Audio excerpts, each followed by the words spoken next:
Eskalasi konflik di Timur Tengah kini memasuki fase yang paling mengkhawatirkan bagi keamanan publik global. Militer Iran secara resmi mengeluarkan peringatan keras bahwa seluruh tempat wisata, area rekreasi, dan pusat hiburan di dunia tidak lagi aman bagi pejabat Amerika Serikat dan Israel. Pernyataan ini muncul di tengah kampanye militer besar-besaran yang dilakukan oleh Israel dan AS yang menargetkan struktur kepemimpinan tertinggi di Teheran. Melalui media resmi pemerintah, Tasnim, juru bicara Angkatan Bersenjata Iran, Brigadir Jenderal Abolfazl Shekarchi, meluncurkan retorika tajam yang menargetkan mobilitas para pejabat barat. Ia membandingkan gaya hidup pejabat Iran yang diklaim hidup di tengah rakyat, dengan pejabat lawan yang ditudingnya bersembunyi, bahkan di dalam bunker.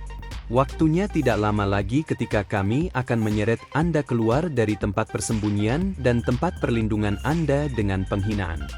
Berdasarkan informasi yang kami miliki, bahkan pusat hiburan di seluruh dunia pun tidak akan aman bagi Anda, tegas Shekarchi, Jumat, 20 Maret 2026.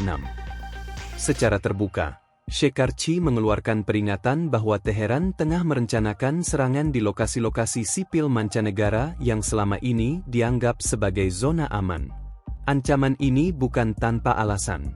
Dalam 3 minggu terakhir, militer Iran terpukul hebat oleh apa yang disebut analis sebagai kampanye pemenggalan kepala, decapitation campaign, oleh intelijen Israel, Mossad, dan militer AS. Pernyataan keras, jubir militer Iran papan atas Shekarchi ini, memicu kekhawatiran mendalam di kalangan analis keamanan internasional. Iran diduga kuat akan kembali menggunakan taktik lama, yakni memanfaatkan jaringan militan binaan mereka untuk melakukan serangan di luar kawasan Timur Tengah sebagai instrumen tekanan dalam perang yang sedang berlangsung. Para ahli menyebut langkah ini sebagai upaya Teheran untuk mendesentralisasi konflik, memaksa lawan-lawannya, terutama Amerika Serikat dan Israel, untuk memperketat keamanan di titik-titik yang sulit diprediksi secara logistik. Ini berarti Iran akan beralih ke taktik terorisme global atau serangan lone wolf di zona-zona sipil internasional sebagai bentuk tekanan balik, tulis Sky News. Para pelancong dan warga dunia kini terjepit di antara ketegangan dua kekuatan besar yang tidak lagi mengenal batas medan perang konvensional. Intelijen Barat kini meningkatkan status kewaspadaan di kota-kota wisata utama dunia, mengantisipasi kemungkinan sel-sel tidur atau proksi Iran melakukan aksi balasan terhadap target yang dianggap sebagai representasi kepentingan AS dan Israel. Teheran akan beralih ke taktik terorisme global atau serangan lone wolf di zona-zona sipil internasional sebagai bentuk tekanan balik. Para pelancong dan warga dunia kini terjepit di antara ketegangan dua kekuatan besar yang tidak lagi mengenal batas medan perang konvensional. Intelijen Barat kini meningkatkan status kewaspadaan di kota-kota wisata utama dunia, mengantisipasi kemungkinan sel-sel tidur atau proksi Iran melakukan aksi balasan terhadap target yang dianggap sebagai representasi kepentingan AS dan Israel.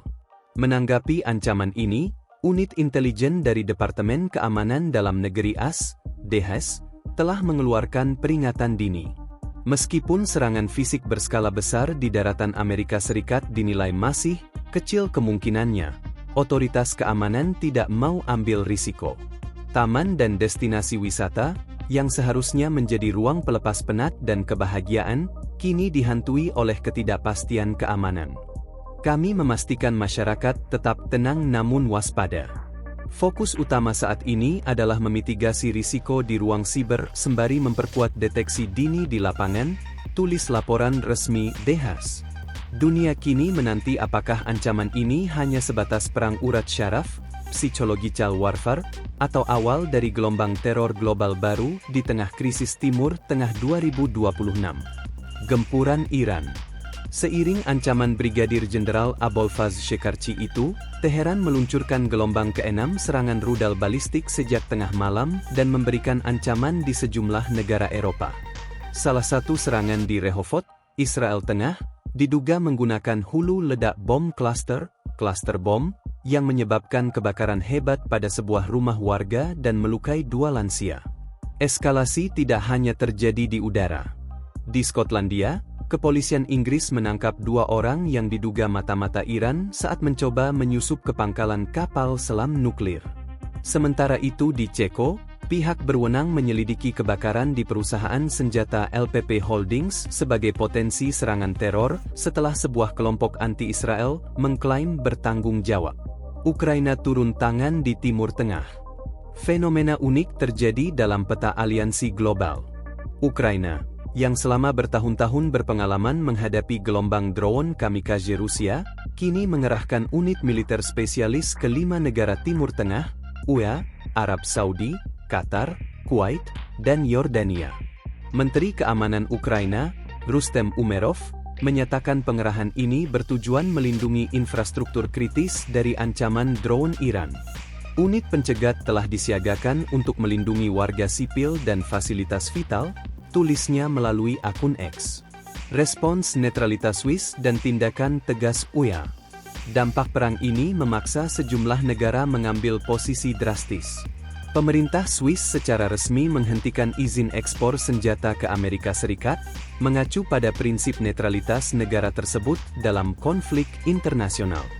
Di Uni Emirat Arab, Kepolisian Abu Dhabi menangkap lebih dari 100 orang karena menyebarkan informasi, menyesatkan, dan rekaman visual terkait serangan Iran di media sosial. Langkah ini diambil untuk mencegah kepanikan massa dan menjaga keamanan nasional di tengah situasi yang kian tidak menentu. Krisis ini kini tidak lagi sekadar perang regional, melainkan telah menjadi pusaran konflik yang menarik keterlibatan aktor global dan mengancam keamanan sipil di zona-zona non-militer di seluruh dunia. Download Tribun X sekarang, menghadirkan lokal menjadi Indonesia.